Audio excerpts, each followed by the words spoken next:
How's it going, guys? Back another vintage finds video. Bought some watches, some jewelry. I'll show you guys that in a little bit. This first lot, a guy answered an ad that I posted. He said he had a bunch of video games. He was cleaning out his lake house. He was like in his mid 60s. Had all these video games he said he didn't want.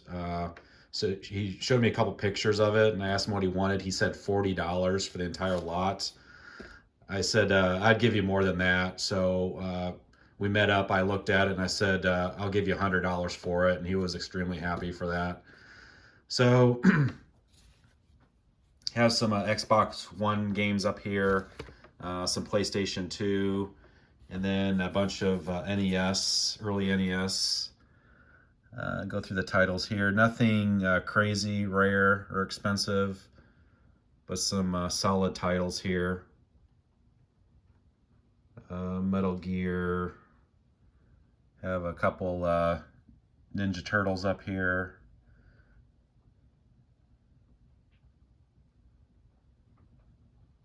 So no boxes or manuals with them. And have Mario 1, 2, and 3 there.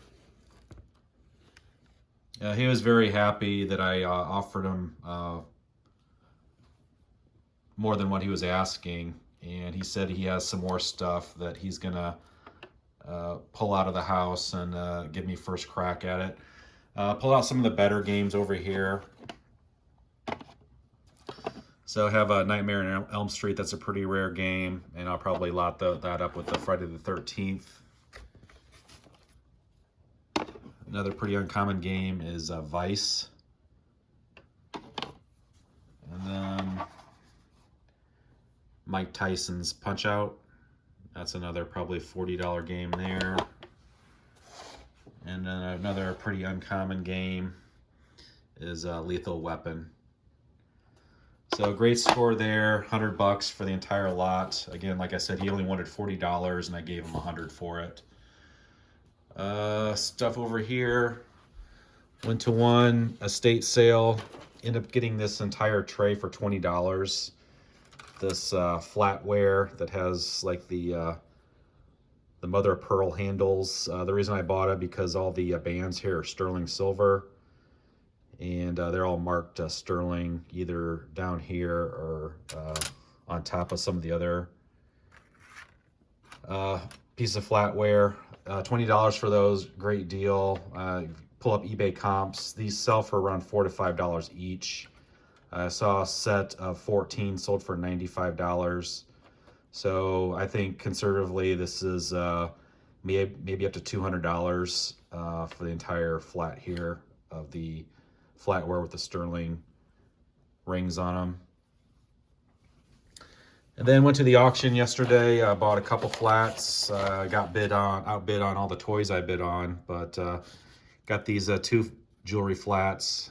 First one was $5, and the reason I bought it was because of this watch. Initially, I just looked at it real quick and wound it, and it was running, but unfortunately, it's needs service. It'll run for maybe a couple minutes, then stop. But it's a Winton Calendomatic 25 jeweled watch. Just the rest of the stuff is just costume jewelry. There is probably from the 90s a Citizen Quartz. So that's in there, and really nothing much else of value. Then I went to got the flat over here. I paid $70 for this. Had some vintage watches in it, mostly just parts, pieces for repair. And going through it real quick, I saw I had some pieces of sterling. I got to the auction probably half an hour before it started, and this was in the display case. I looked at it for maybe a couple minutes, and just from the watches, I saw a couple pieces of sterling. And it kind of had me, I kind of knew what I'd pay for it. And it was a pretty nice surprise when I actually got home and went to go through it and found some gold inside too. So the stuff over here is not marked. It could possibly be sterling. This was also in it. This it's not a Zippo. It's an kind of like a generic lighter. I'm guessing probably maybe a Vietnam or Korea era. So it is engraved. I think that's the first Marine Division, Guadalcanal. So I think something like this is probably worth around $40. So almost half my money back just for the lighter here. And then the watches, like I said, these are just pretty much parts watches. So I have this Benrus, it's not running, it's missing the crown. I put a battery in this, I have a Timex electric, and pretty uncommon, has the back set. So probably the least expensive watch, and it's really the only one that's really working very well. I have this Elgin wristwatch. According to the serial number, it's dated 1924. You can see the radioactive lume kind of burnt the crystal from the inside. So that one also is not running. Another pretty cool watch is this Illinois watch. Has the second hand at the 9 o'clock position, pretty uncommon. Looks like they did send this in for repair. Call it parts not available. So it looks like they sent this in for repair. It is running, you can see, but it does need repair. The crown does not wind the watch correctly, and it's very hard to set the time on the hands. Definitely an issue with the crown there. Still a pretty cool watch there in pretty nice cosmetic condition. And then probably my favorite watch of the group, also not running, needs repaired. This Benrus with the pointer date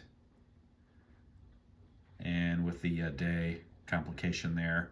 Really nice watch. If this was a very nice watch, if it was in very nice condition running, this is probably a couple $100 watch. But in this, for parts repair, maybe 50.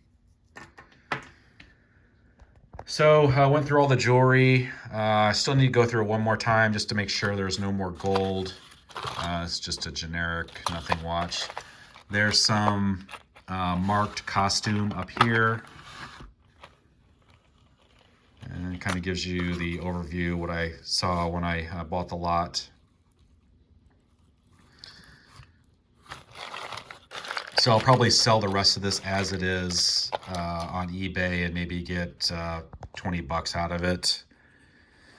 And then I pulled out the best stuff over here. Another nice surprise when I went through it real quick. I didn't believe this was actually sterling. How it was tarnished, I thought it was just maybe stainless steel or something. But this is actually sterling. And it's marked right up there.